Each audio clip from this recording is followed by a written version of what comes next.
What up, what up, what up, what up, what up? It is the Messiah, Mr. Vega in the building. Welcome to another edition of Honest Assholes. You already know how we get down, man. I told y'all I'm gonna come at y'all every week with some new shit. Different topics, same humor, same everything, man. But we gonna hold it down, man. But tonight, man, we about to get into like a serious topic. You know me, I like to have fun, I like to bullshit, but there's another side that I like to show to people. Um, and I want to just bring what better way to bring it out than the honest assholes because that's what I am. I'm an honest asshole. So don't judge me, just listen, motherfucker. Let's get it. Tonight's episode, man, I got a guest tonight.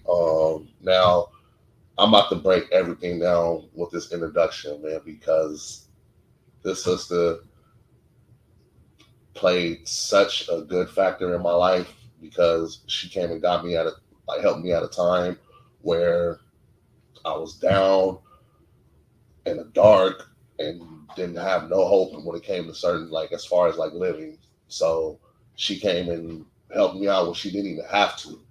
And that just shows how genuine people can be. You know what I'm saying? Like when you ask that question, are there any good people in the world? What she did for me was more than the answer. You know what I'm saying? It changed my life and it turned me into a pretty good person. And I owe a lot of that to this woman right here, Gigi Bates. What's up, girl? Welcome to Honest Assholes. About time. I know it has been a long time that you've been Man, asking me on here. a long time, girl. And you look good, you know, Thank you. as usual. You know what I'm Thank saying? you. The melanin's popping. You know what I'm saying? Try a little something. Yeah, you already know, man. And for those of you on my IG, y'all know who Miss Gigi is. Because if you know who I am, and you know the people that's in my life that's close, you see me where plenty of times. So you know what it is, man. We're gonna have fun, but you know we're gonna at the same time, man. You know we're gonna get deep, but we gonna have fun, man. That's one thing that we do. We have fun, but we get deep on shit, man. But every a guest that comes on GG, I always ask them like straight up like by it being Wednesday, it's still kind of early in the week. Um, First of all, how was your week? How's your week been so far? My week has been okay. It's been busy, but it's been okay. Work gets a little hectic sometimes, but the job that I do has such a reward to it that it makes it worth it every day when I wake up. Facts. And when you say job, because I think you have like two jobs. Because those of you that don't know, she's a mother, one of the strongest moms I've known, and she's only been a mom 3 years. You know what I'm saying? But what she's brought to the table as a mom, a wife, etc., a friend, all that, you know what I'm saying? And just that's why I'm gassing her up because she's gonna ride that motherfucker out until it's empty because that's who she is. Strong black female. I'm glad she's on here, man. So tonight, girl, like I said, you've been trying to get on for the longest. Yeah. And the same topic that I wanted you to get on, I never changed it up. I've always told you what I wanted to talk about. Tonight's episode, mental health talk. Yep. One-on-one, man, like back and forth. And the reason why I chose this episode to talk about because it's very frowned upon in the black community, and a lot of us don't feel comfortable disclosing or talking about mental health at all. Like it's just certain reasons, man. You know, everybody has their reason why they don't open up and whatnot. Once upon a time, I was one of those people. You know what I'm saying? So that's why tonight I just feel like it was just only right for us to like get down and just talk about it, man, and just open up. And hopefully, when the episode is done, y'all get something. Hopefully, y'all get knowledge, get a whole new perspective on the show, me, whoever. You know what I'm saying? Because, like I said, we're gonna get pretty deep. We just gonna keep going. Yeah. Well, first of all, girl, let the world know exactly a brief description of like what you do, like because as of tonight being mental health, like you're obviously in that field or whatnot. So why don't you just give like a brief description to let people know exactly like what it is you do? Yeah, of course. So I'm a licensed marriage and family therapist. I currently work for the Juvenile Forensics Department in San Bernardino. I work as a clinic supervisor, so I oversee San Bernardino and High Desert clinics. And the population that we work with is the juvenile population because that's just such a passion of mine to work with our kids. Mental health is, like you said, a very difficult topic sometimes to deal with as an adult, let alone as a kid. So everybody that all the kids that I've worked with have done some time in juvenile hall for one reason or another. And our job is to really go in there and help those kids identify and understand what mental health that they may have that that they're dealing with, whether it's from them, whether it's from their families. It can be something generational. Um, and we go in there and say these kids aren't problem kids. They're dealing with some things, they're dealing with some issues, and this is a family issue. This is not just an individual thing, because kind of like you said before, there's such a stigma to this, and we tend to make it a problem for that individual, and then people tend to suffer in silence because they think that it's just them that's dealing with that. So we go in and we help the family understand that there's so much going on within this family that you might have gone through, that you might have went through, that your parents went through, or whatever the case may be. And how can we deal with this together? How can we join and say we're going to circle around you and we're all going to help you and we're going to be a part of the solution, as opposed to just identifying you as the problem. So in the just, that's what we do, and we help kids kind of get back on the right path with the support of our program and their family that they probably didn't have before. So I do that, and then I also do private practice here, a clinic in Riverside that I do on the side as well. And I'm telling you, man, and see, this is exactly why I wanted you on here. Now you've been in this field for a while now, Yeah.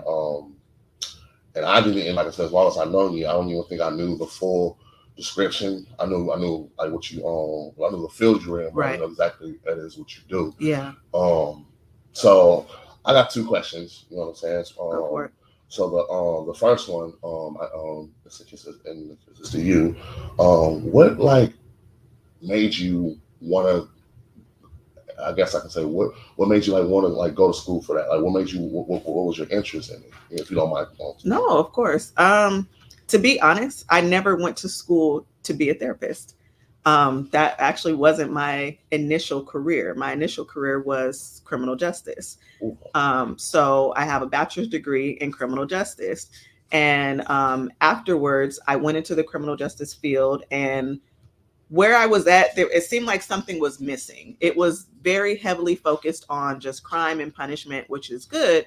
But the part of me wanted to know why people do what they do, not just because they did something, but there's a function to that behavior.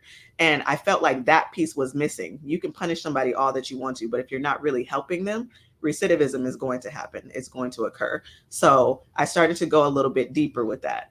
And then that's when I wanted to go to grad school and get my master's in forensic psychology. But with the program that I was going to, it was a dual master's program. So it was forensic psychology and marriage and family therapy together. So normally you do a master's program and it takes 2 years. Put them both together. I did 2 years and 8 months, two masters at the same time. And I never knew that mental health and forensic psychology went together. So that's how I ended up getting it. Was because I wanted to understand the mind for the forensics part that I started getting to the therapy part, because part of the program is you had to do your own mental health. You had to go see a therapist for a minimum of like 24 hours that you had to go and see. So that's 24 visits that I had to do. And that self-reflection helped me so much that I said, this is the part that's missing. This was the part that when I was doing the criminal justice that I didn't really understand, that I needed to know. So that became more of my passion, to understand why people do what they do, or why situations are the way that they are, instead of just let's lock these people up and throw away the key. Man, and honestly, everything that you just told me, like, that's not only just a good reason, but that's more than enough ambition to go to school and finish all that, because you knew your passion, like you just said, you knew that was missing. Mm-hmm. So what did you do? You went and conquered it, and now look at you. Here I am. You know what I'm saying? And that's, man, girl, like I salute you, girl. Thank you. Queen. Thank to the you. T, and that's dope right there. So the second question I want to ask, because after you told me on what you do and whatnot, Hmm. I just like want to know if you like know or just seen it personally. Now, obviously, that's a good job, good paying job or whatnot, but that field right there, you obviously cannot have the mentality of making it all about the money because you're dealing with someone else's life. You know, some would say their life it could be in their hands. I mean, in Hmm. your hands because they talk to you, they all that you deal with juveniles and whatnot. Yeah. So the question that I want to know, like, have you like been around or know somebody? Well, first of all, how long you say you've been doing this again? I've been doing mental health probably since 2013. Okay, all right, so you've been doing this a lot.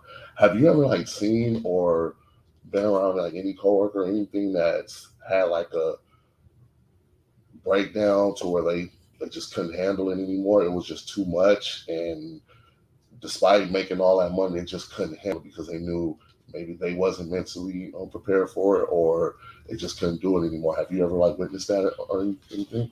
Yeah, and I don't know that it's necessarily because maybe they couldn't handle it. I mean, there's so many things that can attribute to somebody just kind of breaking down. Yeah. But there's something that's called secondary trauma that we all as therapists or people in the mental health field can experience probably on a daily basis, or it could be in any field that you're in, you just might not recognize it. But secondary trauma is you don't experience the trauma firsthand yourself, you just hearing about it constantly from other people or working with the people or working with families or working with individuals. You kind of take on the trauma that they've kind of exhibited. The whole thing is that there's like this counter transference. Someone comes in because the weight of the world is on their shoulders, and now they place that upon somebody else to kind of take that, and they leave feeling great, feeling so much better, feeling, empowered and driven to do things better. But now the therapist is left with that. What do we do with that? Where does that go? How do we handle that? And if you don't have your own type of coping skills or coping mechanisms or way to not internalize everything that you're hearing and seeing on a daily basis, it gets tough, and it builds up and it builds up. And sometimes people are just like, I can't do this anymore. I can't hear this anymore. I can't see this anymore. Just because it's just so much negativity that comes at us. So we become vessels for everybody else. But if we're not, it's almost like the analogy is if you have a water balloon and you put a water balloon underneath a faucet, Yeah. what it's going to fill up. What happens if you leave that underneath the faucet? It's just going to burst eventually. Facts. So you got to be able to take and pour some of that water out sometimes, and some people haven't had the ability to do that. But I say the good thing about that is um, having the intuition or having the insight to know that you aren't able to do that, because I think it's best to know that you're incapable of doing something and stepping away from it, so you're not causing harm to a client or somebody else that comes in there for help. If you really don't have that to give, take that step away that you need. Wow. Do y'all hear this?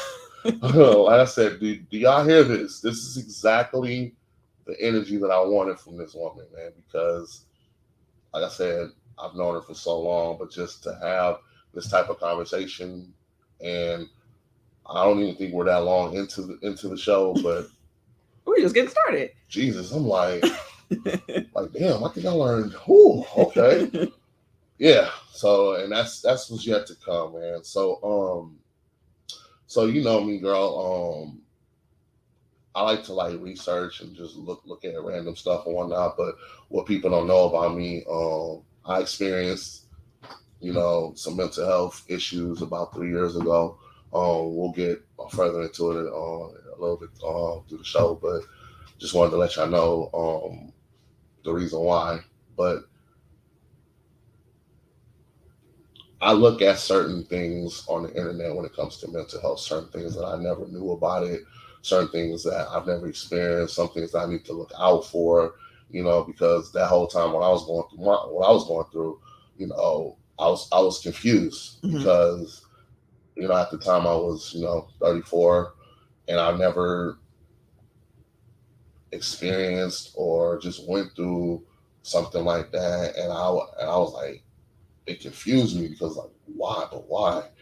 I mean, I'm obviously hurting, but it's Right. like, but there's certain things about, I've been hurt before, but there's certain things about this hurt that's triggering certain things and whatnot. So I went on the internet today, and I just, took a couple notes. You know what I'm saying? A lot of statistics. You know what I'm saying? Different opinions. Well, I'm just gonna ask you a few things and whatnot, and I want you to, if you agree or disagree, and get Okay. into a why. So, let's get ready. We're gonna get into it. So, one of the topics I was looking up, certain signs of mental health. Hmm. You know what I'm saying? And they broke it down like certain I guess you could say certain things to look at, Okay. and see if it's a sign of mental health. So one of the first ones I took down was anxiety disorder. Okay. So by your in the field that you're in, have you ever seen signs of anxiety disorders from in your clients or anyone?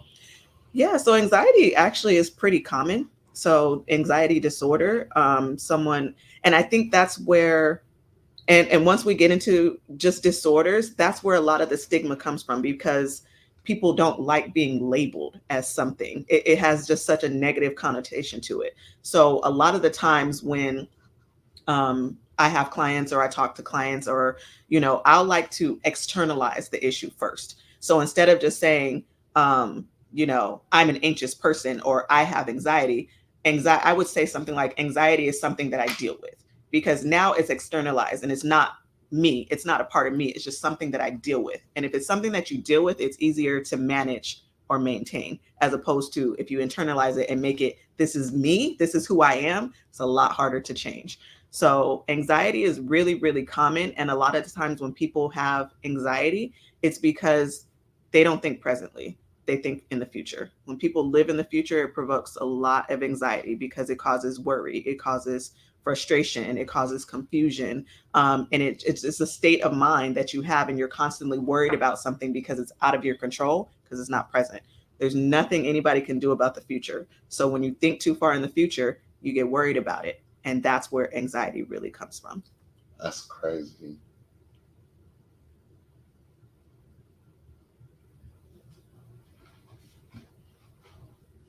Again, because the reason why, like seriously, like I think that's probably I don't consider myself the smartest person, but then, like I said, I'm always looking at things that confuse me. But I think that's why a lot of things that I've stressed about is because I did put too much worries into the future, so when it comes to certain things, Yeah.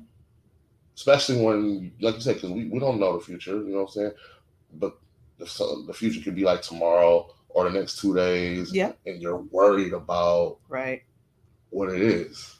And Yeah. that makes a whole lot of sense because I'm not gonna lie to you, girl. Like a lot of like times when I've been super stressed is because I've been thinking too much about the future. Like, damn, Yeah. that's deep right there. That's crazy. Now, it's not to say don't plan for the future Yeah, or don't necessarily feel that you have to live every single day. You want to yeah, have some sort of structure, exactly. but you don't want it to consume you. And Yeah, once it starts to consume you, and like you said, a period of worry or what am I going to do? That's when you start becoming anxious because people don't understand that thoughts affect people's behaviors. Thoughts affect so much. Thoughts are powerful. And so if you have negative thoughts, it's going to come out and it's going to manifest in you negatively. So those feelings of worry or anxiety or whatever, that's just the way that you're thinking. Like when you're saying I'm putting too much on it or I'm worried about it, it's because your thoughts are driving that behavior. that's man, that makes a lot of sense. Makes a lot of sense, girl. Man.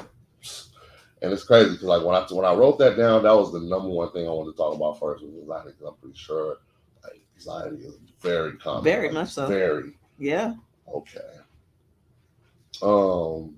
So like as you spoke on as far as disorders. You like say you deal with juveniles, so how about have you ever dealt with bipolar affective disorder? Yep. So that's really just a mood imbalance. It's really it's actually more common than people think as well. So when someone has a mood that they're not able to kind of manage or stabilize, or whether you have this, periods to where you just have like this grandiose or inflated type of mood, and then you might just kind of take a deep dive and now you're like in a depressive state, and things like that can happen so quickly and you kind of stay there. So it's a more polarized type of feeling. So when you're not able to just kind of stay in a neutral zone, either you're too high up or you're too far down, and it happens too infrequently. That's more of what happens with bipolar. So it can be, sometimes it's overused. Some people might just say, "Oh, you're just bipolar," or I've Right. even heard, "Oh, this weather is bipolar." Like it's just overused like that. Right. There's something that's it's part of that, but it goes a lot deeper. And it's common, but it is a very serious diagnosis to diagnose someone with it, especially a juvenile or a youth. So we tend to not, when they're on the younger side, we tend not to use that one as much as possible, because diagnoses can kind of stay with you a little bit. But you do, if it is something that they do have, then you definitely want to make sure that they're getting the right help for it. So again, it's something that's common, but you just definitely want to not overuse that and make sure it's being used correctly if you're saying that somebody is bipolar, because it is very serious. Yeah, and it's very serious. And you brought up an interesting point about the word being overused. Like I said, man, I'm 36, so I done been around as far as ebonics and fucking words. Like I done been around fucking roughneck, fucking hoochie, yeah. Not hoochie. So I've been around all words. So when a person says like, "Call, oh, this weather's bipolar," "Oh yeah, that bitch is bipolar," "Oh, that nigga's bipolar," like we wasn't using this in the early 2000s. We wasn't using this in the 90s. Like, come on, man. This it's obviously a serious word, and it should be very taken seriously. So yeah, man, let's calm that shit Yeah, down. please. No, please. Because another reason why I wanted to talk about this topic, because I'm no stranger as far as being around mentally about mental health, because I worked around mentally challenged people in my Yeah. early 20s. Like I worked at a hospital. A lot of my friends was telling me, "You crazy? You work at the nut house, all this other shit." Right. I'm like, Patton's across the street. That technically, if you're gonna say that, Patton's across the street. I just work at the junior hospital. I take out trash and shit, bro, whatever.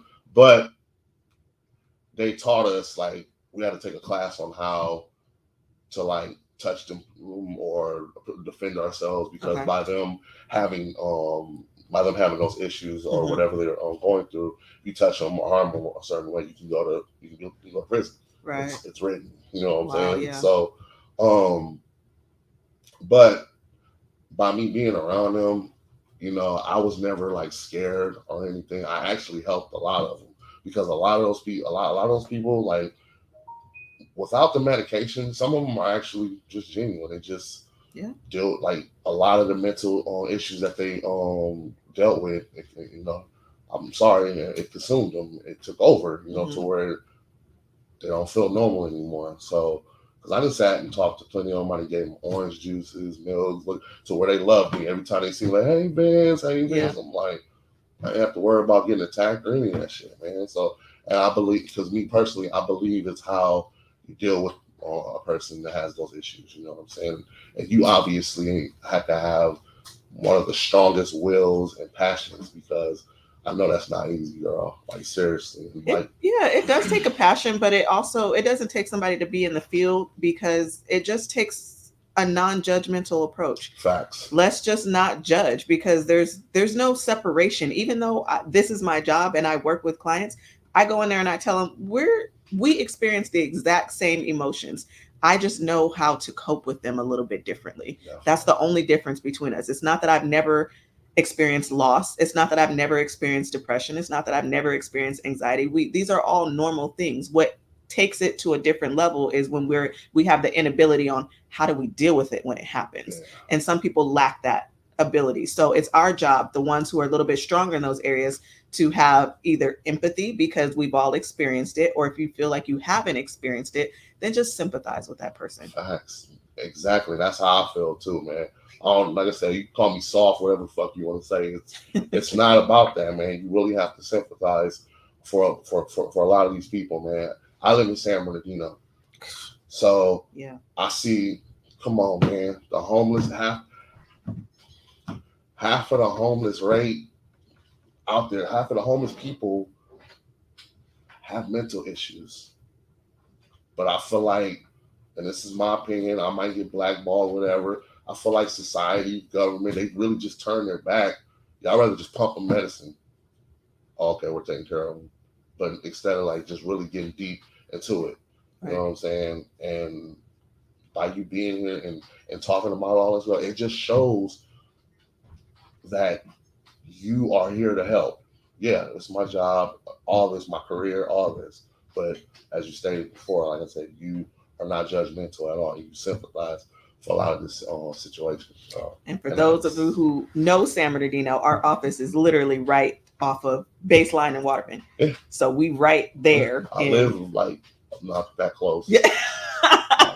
We not that close, but no. Yeah, we right there. Yeah. So I'm around like the old white people that grew up in San Bernardino.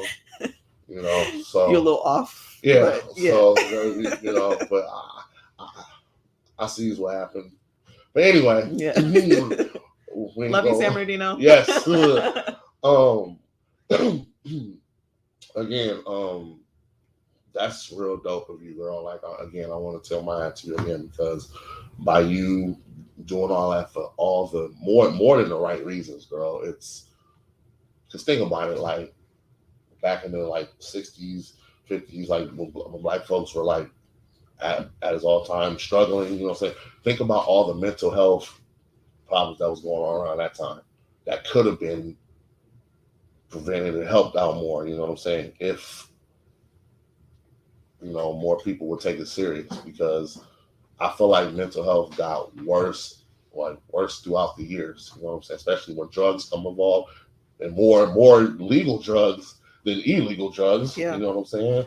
Because, you know, you got the people that deal with PTSD, you know what I'm saying?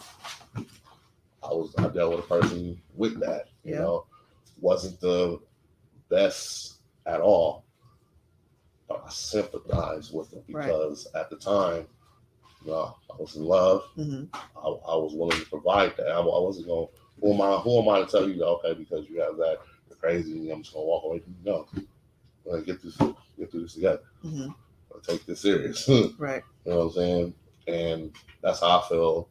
I wish I'd have like thought of it like that more early at an early age. But when I look back in high school, I still didn't. I was never the person to call a person a retard or any of that stuff. Like, and then really when I was working at the hospital, I exit that word all the way out. Good. Yes. You know what I'm saying? Let's cancel that one too. Like let's even cancel when that. Yeah, exactly. Even when I'm playing with people, like I don't even like, man, you're retarded, like, man. Because I'm at the age now and being around people, I take it serious. And experiencing it, I take it serious. You know what I'm saying? So another sign, I'm on one last one.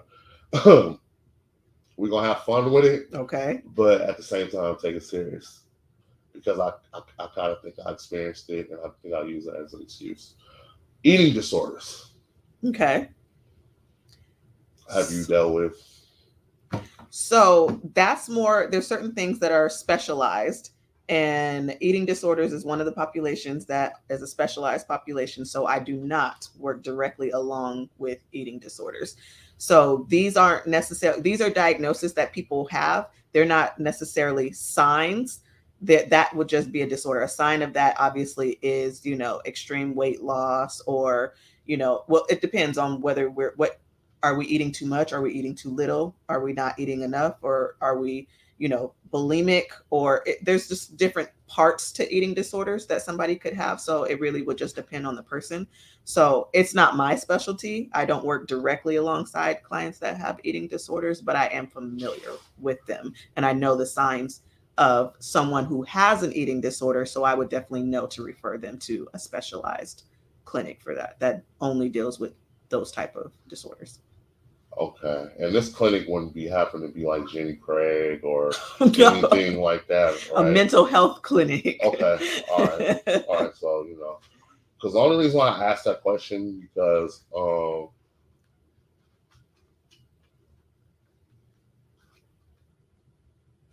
I kind of like had like an eating disorder, Okay. and the eating disorder is from your kitchen. Do not play me. Don't put that on me. That is And the only reason why I say this is because I mean, I was a roommate for a long time. Yes. And a lot of a lot of the dishes that you made, there was times where I felt like Pookie and Gator from Jungle Fever. So that's two. Oh, and I'm like, okay, because the cooking that you were making. So we just had good food. Yeah, and I also had a big belly after your good food. So that's why I was wondering, like, is eating disorder something that you experienced, but you obviously did. Oh, I experienced it firsthand, and I didn't even know. Yeah. I missed the signs. Yeah. So I mean, I'm a person who hates fucking stairs, but once she tells me that she had the buffalo chicken casserole, which is my favorite dish that she makes, I will sprint down varicose veins and all, okay, all the way down just to eat that order. All right, not this order, that order. You know what I'm saying? But in a sense, an eating disorder is something that you obviously are familiar with. Yeah. You know what I'm saying? Because I feel like just because it's an eating disorder, some people are not going to take it serious. No, and like I said, there's different types, and it presents in different ways. And some eating disorders might be attached to something else. Somebody might overeat because they're depressed. Yeah. So there's different things that you want to make sure that you understand the problem in its entirety, because you don't want to just treat one thing and then miss something totally different. Because if we don't get a hold of the bigger picture, you might treat it momentarily, but then it's going to happen again because you never really took care of the bigger picture. Exactly. You know what I'm saying? You see, we gonna have some fun. Yeah. You know what I'm saying? But like I said, now you're gonna have everybody hitting me up for some food. Free promo. Free promo. You know what I'm saying? But no, seriously, man, like this is like the way she broke that down, man. Like seriously, it's an eating disorder is something to take serious, man. So again, girl, you are killing it. Thank you. You know what I'm saying? I didn't know what to expect. Well, actually, I kind of did. We ollie hooping it, so we're gonna keep going. Let's go. We're gonna keep going, Let's girl. go. One of the signs, and I know for a fact, you about to slam dunk and ollie hoop. Oh man, the pressure. Again, we're on signs of mental health. Depression. Yeah. Now, before we get completely into that, I don't think people realize the key factor that depression can play on you in your life. Mm-hmm. Like, there's a reason why one of the most historical events in our lifespan has been the Great Depression. Mm-hmm. You know what I'm saying? Because of what was going on. So it's like now, I feel like we are at especially Black folks, man. You know what I'm saying? Like we are at the part of our lives, man, where depression is something we definitely cannot look over. Right. We got kids, young kids that are killing themselves over getting bullied. Mm-hmm. Now, me personally, girl, we the same age. You know what I'm saying? Class of '03. You know what I'm saying? But I would say we didn't really see too much bullying as far as like, because we We had have social internet. media like We didn't that. have Yeah. social media. Mm-mm. You know what I'm saying? But we did have school. We did have malls. We had house parties. We had all this and whatnot. We interacted with people. You know Right. what I'm saying? So, but when you seeing all these people getting bullied online, cyberbullying, all this stuff, what is the leading thing to that?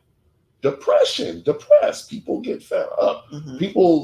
People get so frustrated with depression they don't want to go through it. No, they feel like the best thing to do is to end their life. Yeah. You know what I'm saying? So, and here it goes. I'm someone who experienced that. So, Yeah. you know, suffered one of the my biggest heartbreak in my life was my mom dying in front of my eyes. That's the most depressing shit that ever happened in my life. But that's a different topic. Heartbreak.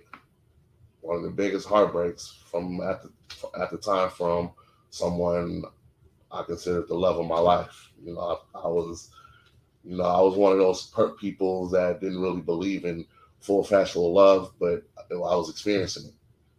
I was loving it. I'm seeing visions of me having kids. I'm seeing visions of me getting married. I'm seeing, damn, this shit really happened. I'm faithful. Mm-hmm. I'm like, ooh, okay, It's different. yeah. I'm like, and, bro, it's part of life. You growing, keep it going.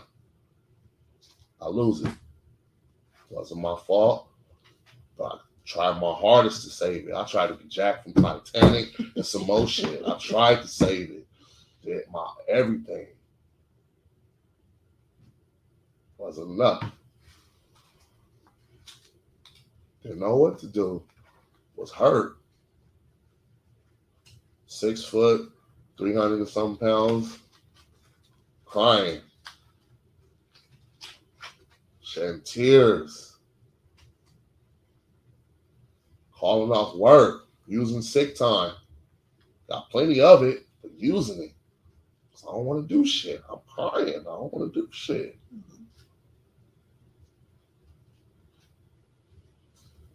I don't feel like talking to nobody. Who I'm going to talk to? Go to work.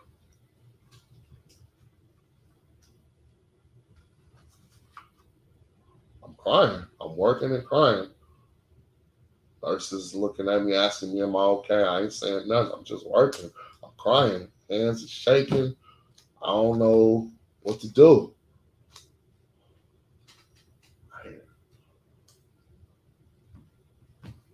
I hear some voices in my head. I don't know if it's me. I don't know who the fuck it is, but what I did here just ended. Just ended. You got pills in your backpack. Facts. 3 different types of pills. Blood pressure, inflammation pills, multiple pills, my nigga. Just ended.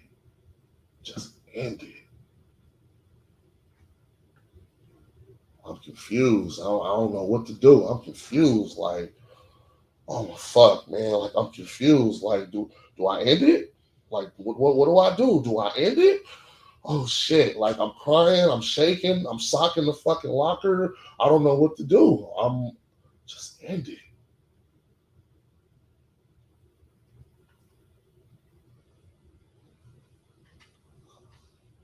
I go to my boss. I tell him everything I'm telling y'all. What I'm going through. No, I'm working for the county at the time. They gotta help me. I tell them everything. I'm hurting. I'm ready to end this. I'm in here. I'm in here talking ghetto. I'm ready to end this shit. I ain't. My ex is a bitch. I'm ready to end this shit.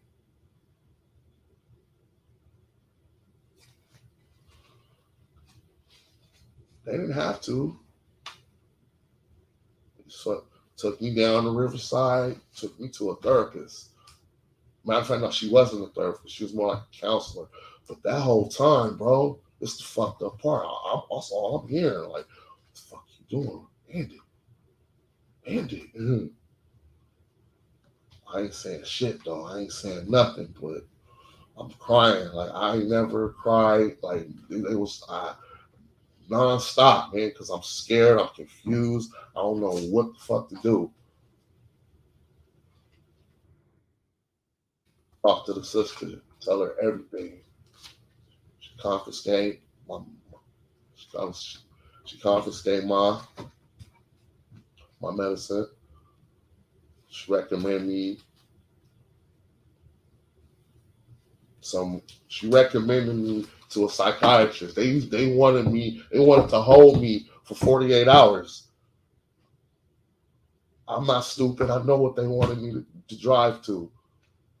I wasn't about to do it, man. I wasn't about to. But at the same time, I can drive. Man, I live in Reno Valley. I can drive my car. I can drive my car off the. My nigga, I'm confused, man.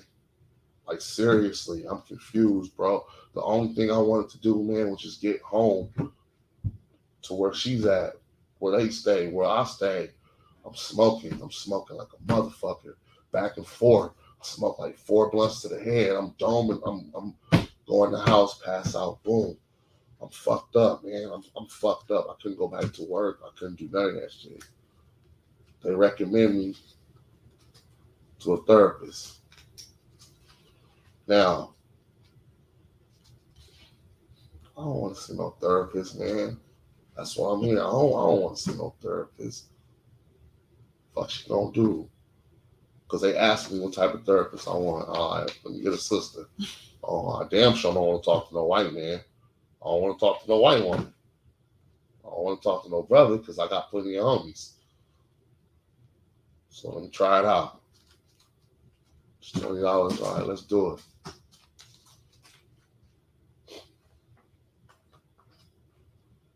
First session changed my motherfucking life.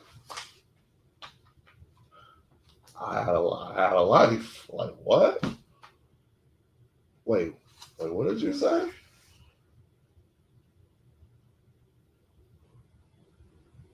She blowing my mind because she's saying things I'm not used to hearing. Yeah. I'm sitting here like if this shit was compatible, I'd have lit up a blunt a long time ago. Like what? Like no lie, bro. I left that motherfucker. I cried in my car, bro, because I didn't. Man, that shit right there.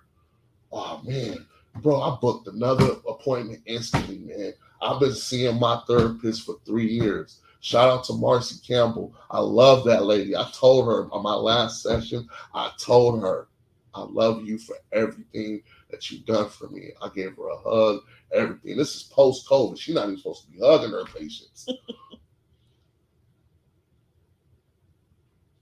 So, because she changed my life, bro. I will never forget what that lady's done for me, man. And that was in a sense of me taking depression serious, bro. Depression is something serious because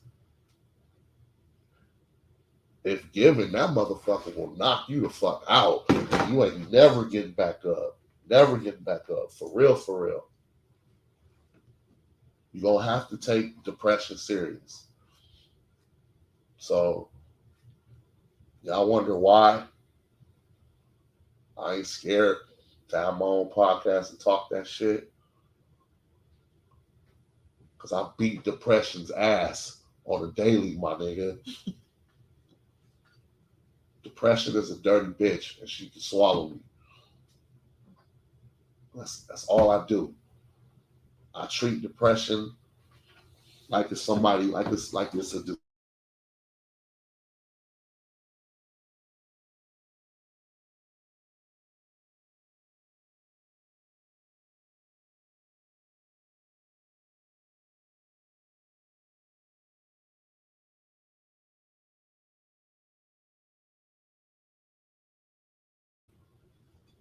But in general, talk that shit, Gigi. Now, how am I supposed to follow that? Oh, I No, that was beautiful. And I'm just very proud of you for even sharing that.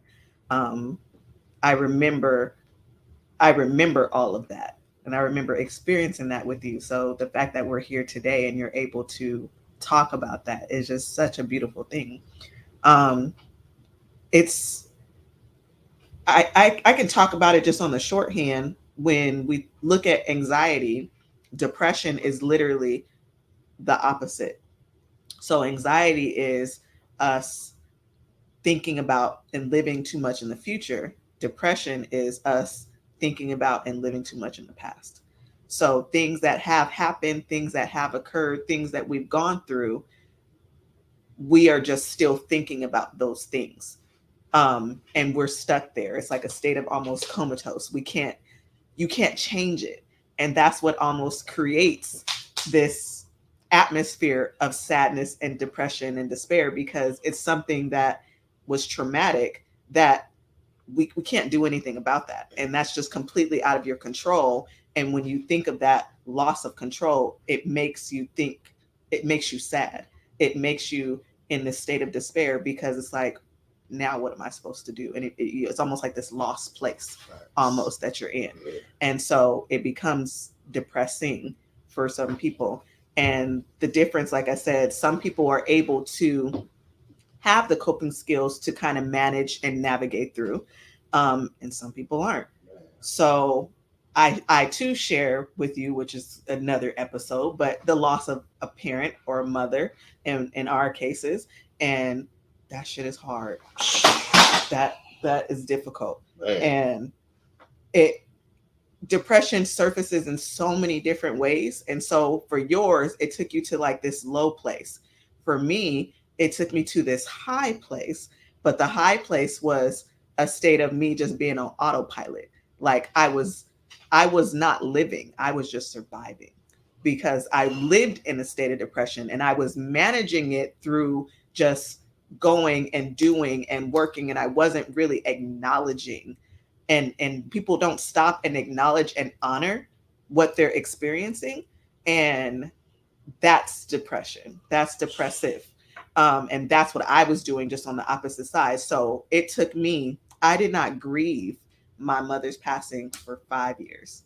5 years. Sounds about right. And that was just me just acknowledging it and going through the grief process, because that's a whole cycle, and it's a cycle that is never ending. And that's another thing that some people get depressed about, is they think that there's an end to it, or you're just going to be healed all of a sudden. And that's not necessarily true. Things just become more manageable. So if you go, like even you, when you're like, I've been seeing my therapist now for 3 years, you're not necessarily healed. You just now have better ways of dealing with life and dealing with the shit that you go through. You've been taught and you've learned different coping skills to say, hey, this shit sucks, but now I know how to deal with it. Now I know how to get through it. Now I know how to process this. As before, I was just so lost and I didn't know what the hell to do. So it doesn't mean that you're never going to go through something that's sad, or that's going to trigger you or bring you any type of trauma. It just means now you're equipped to deal with it. So when people have, these depressive symptoms, a lot of people don't have the strength that you have to say, I have a problem. Something's not feeling right. And they suffer in silence, because you could have suffered in silence when you heard that saying to you, talking to you and telling you to do something to yourself. You could have just listened to it and not told a damn soul. And we wouldn't be here to talk about it. But some people don't do that. They experience certain things. They feel like there's no way out. They feel like there's nothing to do. And that's why a lot of the times, or some of the times, people don't know that people have been suffering that hard.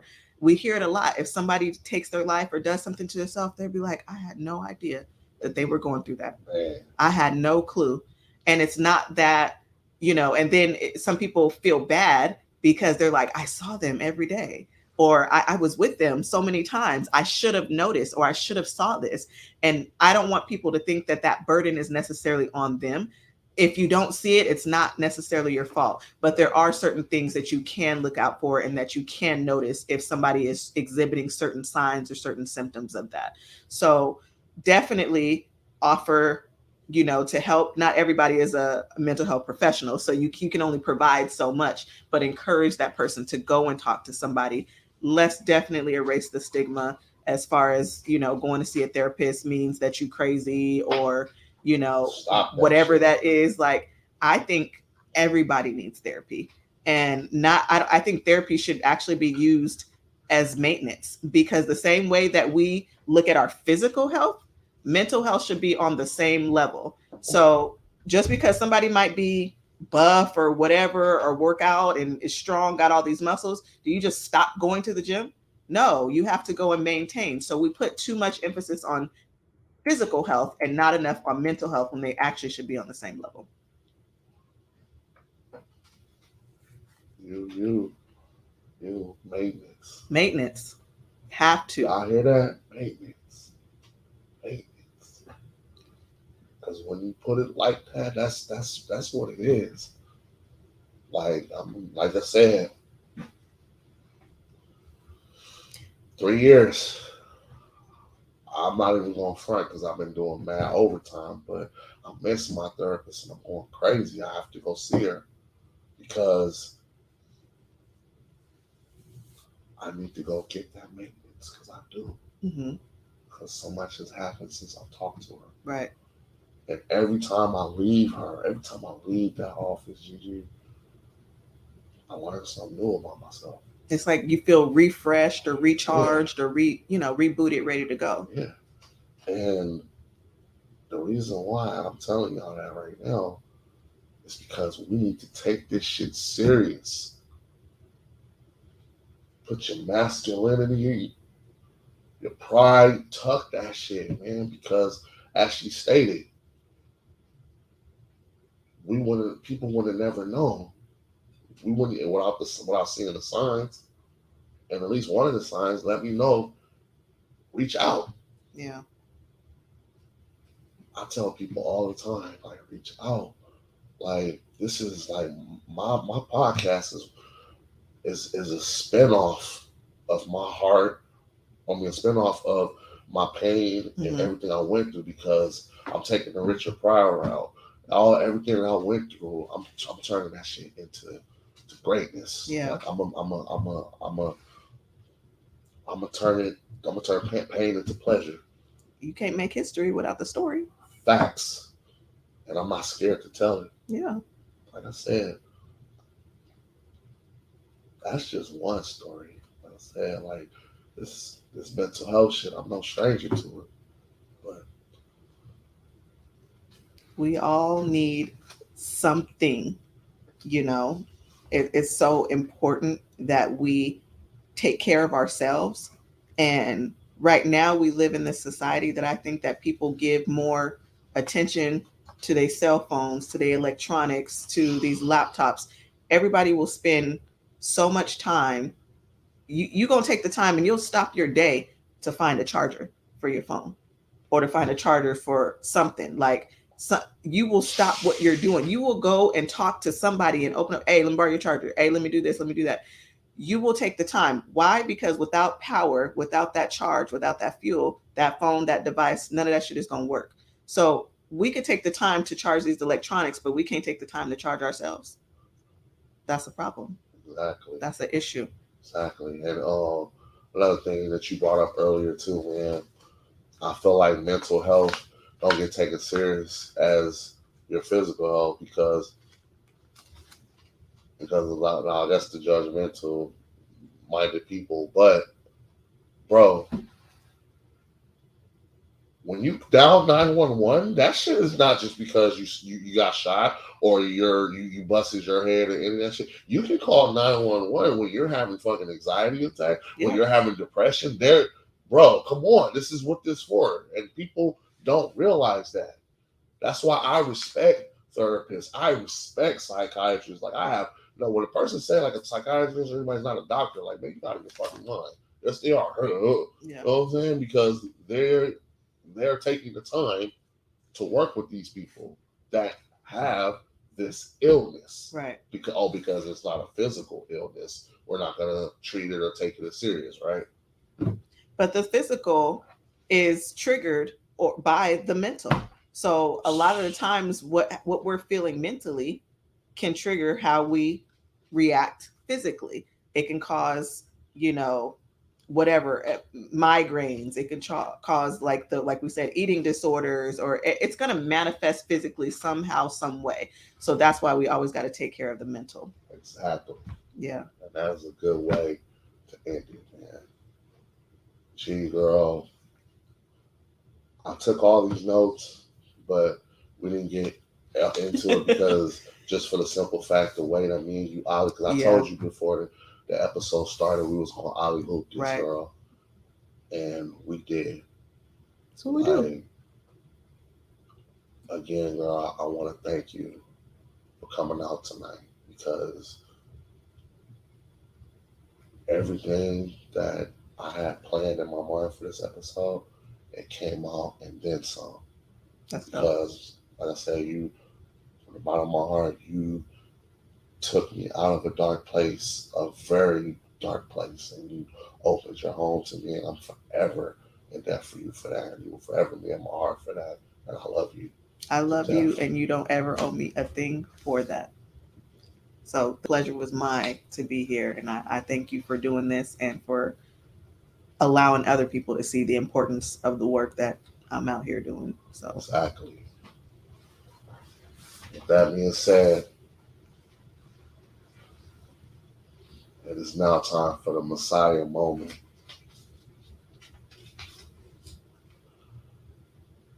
Before I did this episode, I told myself, you're gonna break down, bro. If you tell the world what you went through. Right, I'm gonna break down. Because that's who I am, man. I deal with my emotions like a man. I deal with my emotions like a man because I open up. It's all about opening up. You open up whenever you're going through something. If you take the time out to go turn up with your friends and family at the club, you can take time out to open up about your true feelings and what you're going through. Because what you're going through is considered mental illness, and you have to take it serious. I came in here tonight to tell y'all that I'm gonna take honest asshole serious, and I am. This is possibly the cornerstone of what's yet to come, because I'm gonna open my heart, my mind, my soul to y'all, because that's what honest assholes is. This is the Messiah talking. It's no bullshit. You leave that shit at the door. When you're around me, you open up. When it comes to anything, you can talk to me. I talk back. I ain't no motherfucking cactus. I'm no Silent Bob. I'm gonna talk back. I ain't judgmental. None of that. I want to thank y'all again for coming out to another edition of Honest Assholes. Mental Health Talk. Check us out on Spotify, Anchor. Subscribe to our YouTube channel, Honest Assholes. The best is yet to come. We're coming to the end of season 2. I will see y'all.